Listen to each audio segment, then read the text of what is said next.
Assalamualaikum warahmatullahi wabarakatuh. Gus Pak, saya Nawi Bahrudin. Kalau secara organisasi saya dari PCNU Kota Tangerang, saya Mustasar.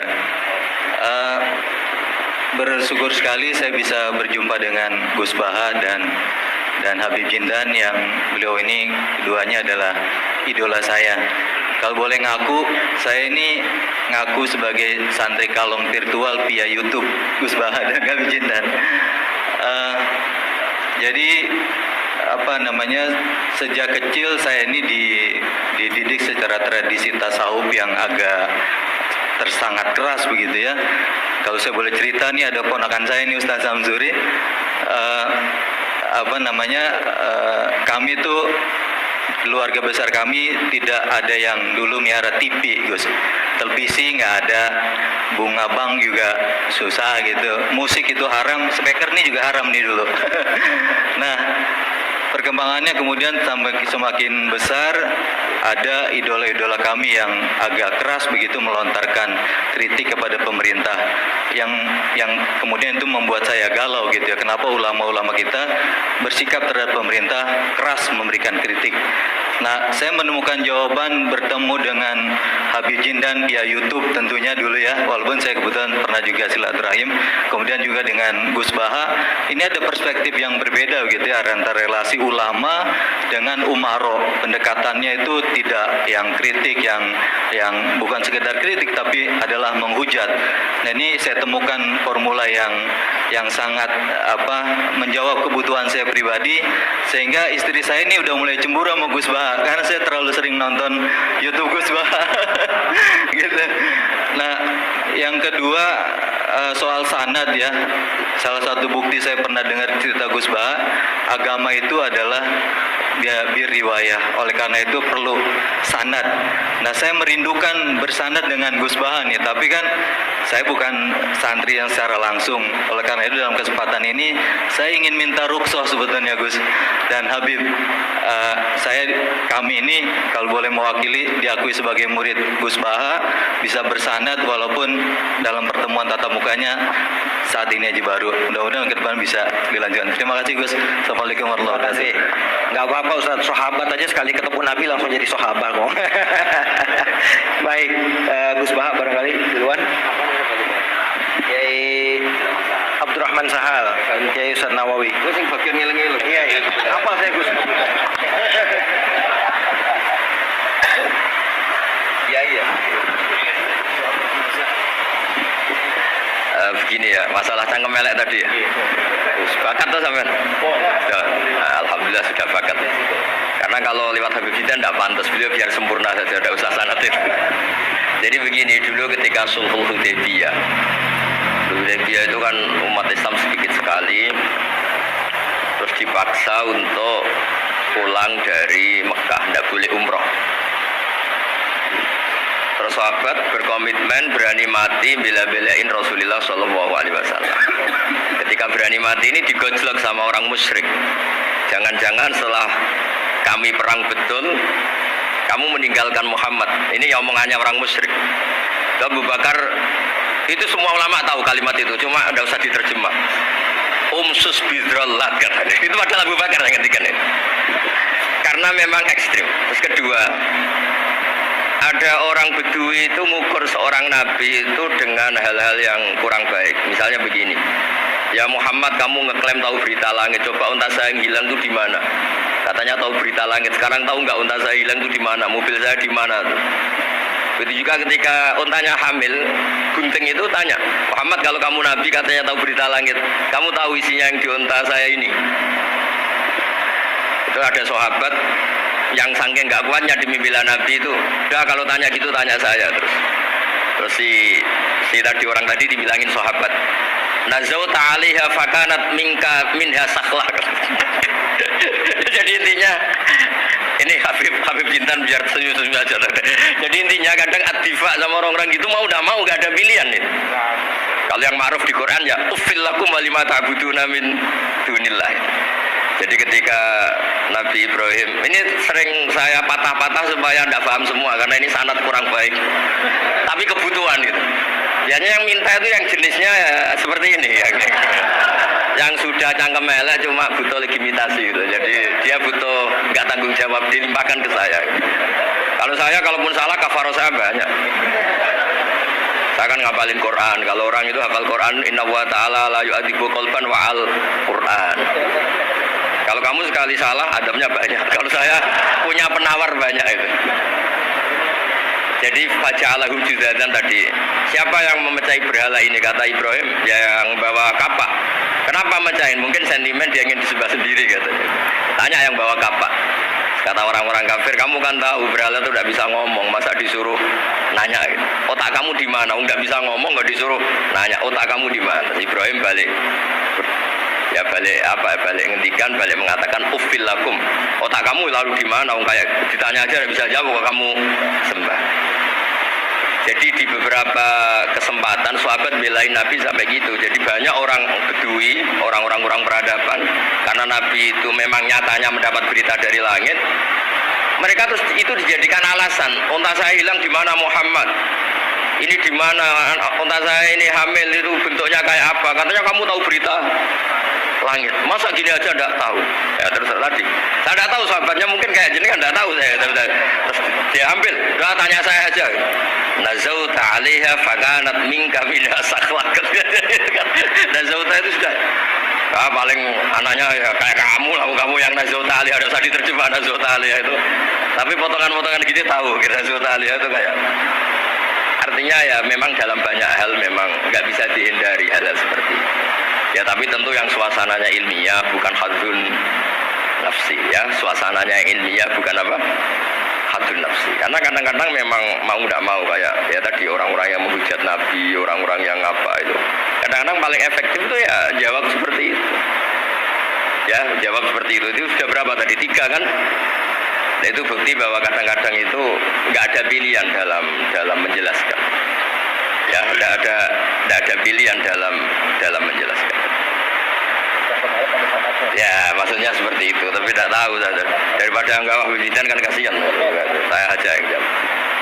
Nah, terus tadi yang Jalalain rutin sanad saya memang sebetulnya kalau saya boleh milih di mana-mana sanad tuh ngajinya utuh. Saya dulu ngaji Mbah Mun itu mulai Jamul Jawame Fathul Wahbanya. Sebagai keluarga Quran, bapak saya itu hafal Quran itu kayak Fatihah, ma'ruf itu di daerah saya. Tidak ada orang hafal Quran kayak Fatihah kayak bapak saya itu. Makanya tradisi keluarga kami memang Quran. Terus bapak kami juga dari ulama Lasem, Habib Jidan pernah rawuh di mbah saya. Kebetulan pondoknya mbah saya namanya juga Al-Fakhriyah Habib. Jadi karena kalau konstruksinya tidak khatam seperti ini namanya ijazah ama ya cukup lah buat rame-rame. Tapi secara keilmuan itu masalah karena konstruksinya belum selesai. Makanya tadi saya senang Habib Jidan ketika cerita ada orang ngajar lumak. Usul fikih itu perangkat yang mau tidak mau untuk alat tafsir. Misalnya begini, wa antasma'u bainal ukhtain, tidak boleh mengumpulkan perempuan dua yang kakak beradik jadi istrinya satu orang. Itu bainal ukhtain itu min itlaqil ba'di wa iradatil kul, yang dimaksud Allah adalah mengumpulkan dua orang yang ada hubungan mahram. Coba kalau kita misalnya bikin gerakan kembali ke Quran, berarti yang haram hanya antasma'u bainal ukhtain. Padahal yang haram adalah bainal mar'ah wa ammatiyah, wala bainal mar'ah wa khalatiyah, wala bainal mar'ah wa jaddatiyah. Pokoknya dua perempuan yang ada hubungan mahram tidak boleh dikumpulkan dalam satu pernikahan. Bayangkan kalau orang tidak ahli usul fikih kemudian dia mentafsirkan Quran, terus dia hanya pegang wa antasma'u bainal ukhtain. Itu juga anak tiri. Ada aturannya, lafaz yang keluar karena ghalib itu tidak punya makna. Misalnya begini, anak tiri yang nggak boleh dinikahi adalah waroba ibukumul lati fi hujurikum, anak tiri yang serumah. Padahal anak tiri serumah tidak serumah, kalau ibunya sudah kamu kumpulin kan tidak boleh dinikah. Lalu kata fi hujurikum di sini adalah yakhruju makhrujal ghalib. Ya umumnya anak tiri itu serumah, tapi bukan punya ikatan apa hukum. Hal-hal seperti itu kan riskan kalau kita tidak mengaji usul fikih, apa kaidah fikih. Misalnya gini, ada ular di dalam, terus kiainya bilang, Jamal ambilkan tongkat gitu. Terus kamu karena nggak dipanggil namanya, terus nggak ngambil tongkat. Oh yang dipanggil Jamal bukan saya. Ini santri geblek. Sebenarnya kata manggil itu qaulun nabi li ahadin min ashabi itu qauluhu lil jami'. yang hal-hal yang baik, yang darurat, siapapun yang bisa melakukan harus melakukan itu meskipun nggak dipanggil. Coba semua wiridan, ya Mu'ad inni uhibbuka fakul dubura kulli sholatin Allahumma a'inni ala dzikrika wa syukrika wa husni ibadatik. Sebagai riwayat fala tada'anna dubura kulli sholat. Terus kamu bilang nama saya ada Mu'ad loh, berarti tidak kena ijazah itu. Itu harus ada analisis usul fikih. Kalau enggak ya habis kita. Semua wiridan tuh ya Abu Hurairah, ya Mu'ad, ya Aba. Nah, terus kamu, saya ada yang diwasiati Rasulullah, ada yang diijazahi, ada bisa. Jadi masalah sana tuh maunya kalau sampean orang baik, ya semua kebaikan tuh saya ijazahkan.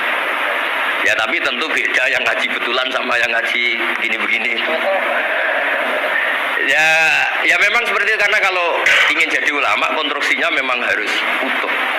Karena tadi ada usul fikih, ada kaidah fikih, ada macam-macam kayak tadi wa antas ma'u bainal ukhtain. Itu ya zaman Nabi Sugeng sudah nambahi wala bainal mar'ati wa amatiha.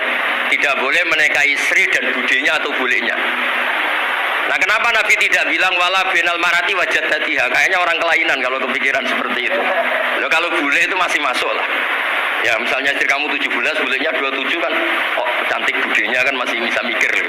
Tapi kalau istri kamu 20, mbahnya 80, kok kepikiran itu kan. Sehingga di hadis memang hanya wala bainal marati wa ammatiha, wala bainal marati wa kholatiha. Nabi tidak mengatakan wala bainal marati wa jaddatiha. Kayaknya kalau orang normal tuh tidak kepikiran gitu.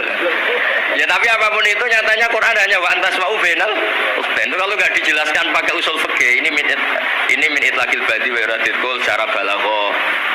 Ya itu kan tidak bisa. Nah, di sini pentingnya ngaji khatam. Makanya saya suka ngaji Jalalain dengan penjelasan fikih, penjelasan usul fikih, karena supaya orang itu tahu lah bahwa maknanya Quran tadi seperti yang didahulukan Habib Jintan itu. Ya kalau kamu tidak menguasai betul, terus akhirnya ngomong menurut saya, Quran kok menurut saya, menurut perasaan saya tidak bisa. Kata Habib Jintan kok biroi ya sudah pesen tiket di neraka. Ngeri kan? Apalagi sudah biroi, dapat penghormatan, dapat uang, dapat panggung. Islam kok menurut saya, ini Islam yang menurut Rasulullah, Islam kok menurut saya. Makanya ini saya fanatik bahwa kitab tadi saya tunjukkan ke Habib Jintan beberapa kitabnya Said Muhammad yang menyebut mbah beliau apa supaya mudawwan. Dulu itu ada orang alim alama namanya Les bin Sa'ad. Kata Imam Syafi'i, "Al-Les afqahu min Malik illa annahu dayahu ashabu." Imam Les secara fikih itu lebih alim dibanding Imam Malik, tapi dayahu ashabu. Murid-muridnya enggak menulis. Andai kan Habib Salim tidak punya putra Habib Novel, tidak punya cucu Habib Jintan, mungkin orang tidak bakas lagi Habib Salim. Mbah Zubair andai kan tidak punya putra Mbah Mun, orang juga tidak bakas lagi Mbah Zubair. Bapak saya Kiai Nur Salim andai kan tidak punya putra saya, mungkin orang sudah lupa. Dulu ini cerita yang paling ekstrim. Dulu Nabi Ibrahim pernah dikira Yahudi karena punya keturunan Yahuda bin Yakub bin Ishak bin Ibrahim. Ketika Yahuda punya perilaku tertentu seakan-akan itu dari mbah-mbahnya. Baru setelah Rasulullah SAW memaklumatkan ad-dinul hanif, ad-dinul islam millatun hanifiyah, millat abikum Ibrahim. Baru terpulihkan nama Ibrahim. Makanya kalau dalam nasihat Arab itu kama takarroma bi Muhammadin Adnan. Dulu orang tuh nggak tahu Adnan itu siapa, Usai itu siapa, Kilab itu siapa. Gara-gara punya cucu yang bernama Rasulullah Muhammad SAW, Sayyidul Khalqi, orang nyari-nyari Abdul itu siapa, Abdul Muthalib itu siapa, Hashim itu siapa. Akhirnya diketahui Sayyid Abdul itu orang yang ganteng, perilakunya baik. Abdul Muthalib itu orang yang pertama sering makan-makan, ngasih makan orang haji gini-gini.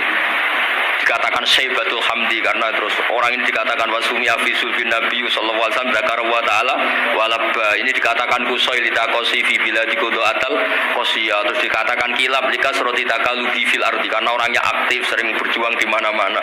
Terus jadi makanya kalau jenengan punya anak, punya cucu, doakan jadi orang baik. Karena status Anda ini tertera cucu-cucu Anda.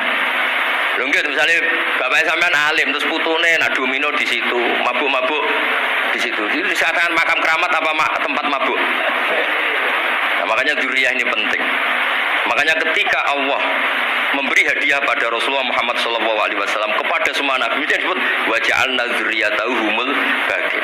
Ketika dikatakan kalimat tauhid juga wa ja'alaha kalimatam baqiyatan fi atibi. Makanya orang baik itu ya anaknya, cucunya, apa-apanya. Karena ini yang meneruskan status kita. Ya jelas ya. Itu kalau Anda ini ngaji khatam, konstruksi itu tahu. Tapi kalau tidak khatam, Ya hanya modal kobilna terus. Ya tapi agak apa-apa daripada sama sekali. Malah yudroku kulluh, la yudroku. Nggih kersane disambung Habib Cinta. Mau kersane kula ingin ikut dengar itu lah. Yang kemelek ada usah kok aja bebas. Jangan enggak patut yang itu yang sanad saja. Mboten sambung. Mboten sambung. Yang sanad ada sanad ijazah amal. كما إن صحت لنا الإجازة كما أجازنا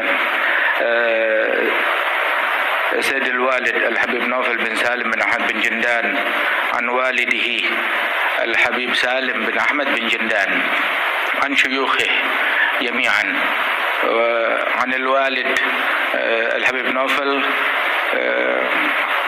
عن جد الحبيب علي بن عبد الرحمن الحبشي وكذلك كما أجازنا الجد الحبيب محمد بن علي بن عبد الرحمن عن والده الحبيب علي بن عبد الرحمن الحبشي وكما أجازنا شيخنا ومربينا الإمام الحبيب عمر بن محمد بن سالم بن حفيظ عن شيوخه وكما أجازنا شيخنا الحبيب علي المشهور بن محمد بن سالم بن حفيظ وشيخنا السيد محمد بن علي بن عباس المالكي والحبيب عبد القادر بن أحمد السقاف والحبيب أبي بكر بن علي بن أبي بكر بن علي بن عبد الرحمن المشهور والحبيب زين بن إبراهيم والحبيب سالم بن عبد الله بن عمر الشاطري وأخيه الحبيب حسن جميع مشايخنا فبأسانيدهم إن صحت لنا الإجازة أجزناكم في تعلم والتعليم تذكر التذكير في الدعوة إلى الله تعالى وفي أذكار سادة بني علوي وفي كل ما يقربكم إلى الله إن صحت لنا الإجازة أجزناكم بذلك.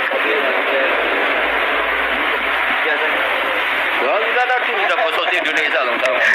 Jadi ijazahnya Gus Baha pakai bahasa Indonesia kan. Jadi kita belum kobil tuh tadi. Insyaallah ya, insyaallah. Ada al-iznu bima'na al-ijazah, insyaallah. Jadi sudah diizinkan yaitu ijazah cangkem elek tadi dengan ijazahnya pengajian beliau lewat medsos, insyaallah bil izin ya, karena kalau kita mengaji kitab itu tidak perlu ijazah lagi sebetulnya kalau udah qiraatan ala syekh bimana iznuhu wa ijazatuhu insyaallah. Dan sanadnya tadi sudah diberikan juga oleh Habib Jindan dari para guru beliau, dan mudah-mudahan kita beroleh manfaat dan barokah dengan majelis ini, dengan begitu banyaknya ilmu dan ma'rifah yang kita peroleh. Bahkan kita julus mujalasatul alim, ini termasuk juga dalam kebaikan yang kita dapatkan di hari Asyura ini. Dan karena di dalam Asyura itu ada zur aliman, ziarahi orang alim, dan kita sudah melakukan itu dengan ziarahnya dengan Habib Jindan dan Gus Baha. Dan insya Allah mudah-mudahan kita semua pulang ini beroleh banyak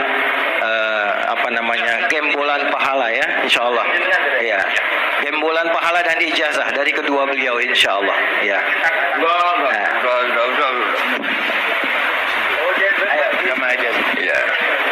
Ajazatuhum kama ajazalana syekhuna wa syekhu syekhina Maimun Zubair wa aslafu ila Rasulillah sallallahu alaihi wasallam. Bila ijazah wa tasyarrufna bikum wa jazakumullah khairan katsira. Kiai Yusuf Mansur mau ngasih ijazah enggak? Kali kalau Kiai Yusuf Mansur ngasih duit aja sama kita buat ongkos pulang. Setuju nggak kira-kira? Oh, setuju katanya. Baik, alhamdulillah majlis kita berjalan begitu lancar, mudah, tidak ada gangguan kendala, dan semuanya pasti karena barokah para masyayikh kita, para ulama-ulama aslafun saleh yang telah meridhoi dan ridho dengan majlis kita ini. Kita doakan guru-guru kita yang ada di depan ini, beliau-beliau semoga selalu diberikan sehat, panjang umur dalam doa, dalam memberikan manfaat dan ilmunya kepada kita semua, dan menjadikan kita semua yang ada di majelis ini juga selalu menjadi tullabul ilm yang istiqomah, yang selalu meneruskan, insyaallah kita teruskan kepada generasi penerus kita, anak-anak cucu kita dalam tradisi keilmuan Ahlus Sunnah wal Jamaah yang insyaallah akan selalu eksis di bumi Nusantara ini. Amin ya rabbal alamin. Saya sebagai moderator mohon maaf jika ada kalimat yang keliru dan salah. Kita akhiri dengan membaca subhanakallahumma wa bihamdika asyhadu an la ilaha illa anta astaghfiruka wa atubu ilaik. Dan sebelumnya ada pemberian cindramata oleh Yayasan Fakhriyah kepada Gus Baha dari Habib Abi Jindan.